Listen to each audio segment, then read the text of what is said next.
Bonjour, bienvenue dans cette petite vidéo explicative de 7 attitudes de pleine conscience. Alors, première attitude de pleine conscience, c'est le non-jugement. Le non-jugement, ça veut dire accepter ses pensées, ses émotions, sans les juger. Le non-jugement, ça veut dire voir le filtre des pensées, déposer ce filtre et essayer d'observer les sensations et les perceptions sans le filtre mental du jugement.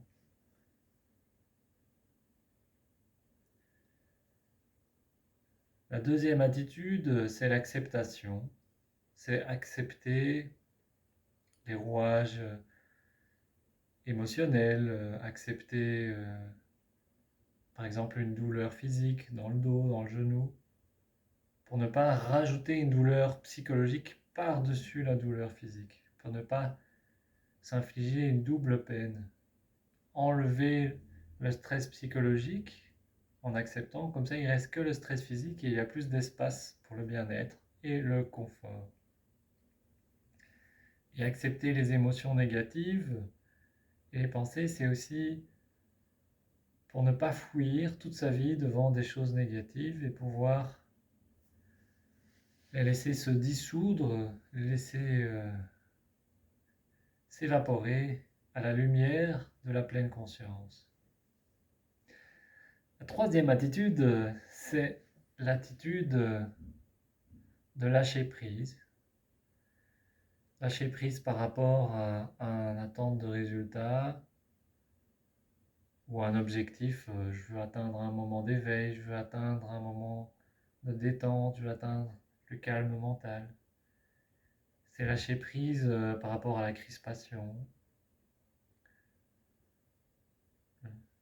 La quatrième attitude, c'est l'effort sans effort. C'est fournir justement cet effort d'attention, cet effort de méditation, mais sans rajouter une crispation. C'est faire un effort avec de l'autocompassion pour soi-même en se disant que le fait de porter son élan vers l'attention va générer petit à petit l'atteinte du but qui est l'accès au calme.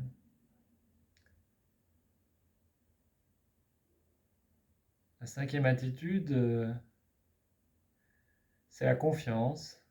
C'est la confiance que l'accès à ce calme intérieur se fera plus facilement petit à petit avec la pratique. C'est la pratique qui va générer un accès plus facile au bien-être, au confort, au calme intérieur. La sixième attitude, c'est la patience. Avoir de la patience par rapport à la pratique, car il peut y avoir des moments de colère, de tristesse, des moments d'agressivité vis-à-vis de soi-même en disant je veux déjà être un bon pratiquant en méditation, mais je suis toujours aussi stressé. Et bien c'est d'être patient par rapport à cette pensée et de continuer à observer, d'avoir la patience de rester dans l'observation, car c'est l'observation de l'attention sur elle-même qui revient à la source de l'attention, qui revient à observer avec félicité, libre, les, les jugements, les pensées, les émotions. Avoir la patience que petit à petit, il y aura plus une identification à la pensée, plus une identification à l'émotion, mais plutôt qu'il y aura une identification à la faculté observatrice de l'âme, à la faculté observatrice de la conscience qui regarde tout avec équanimité, avec tranquillité.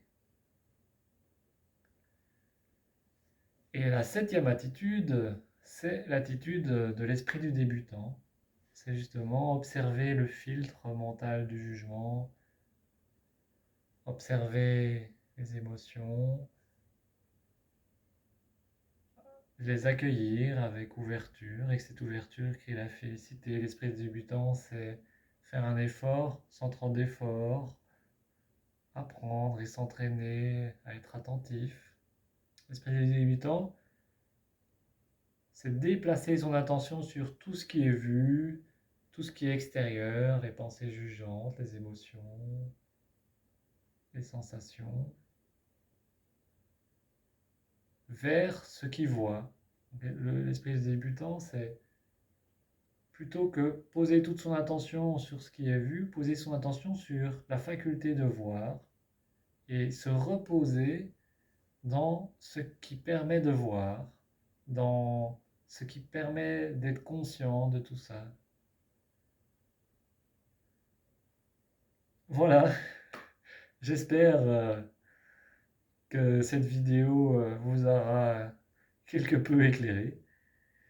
Et si ce n'est pas le cas, je ferai d'autres vidéos qui j'espère vous éclaireront. À bientôt.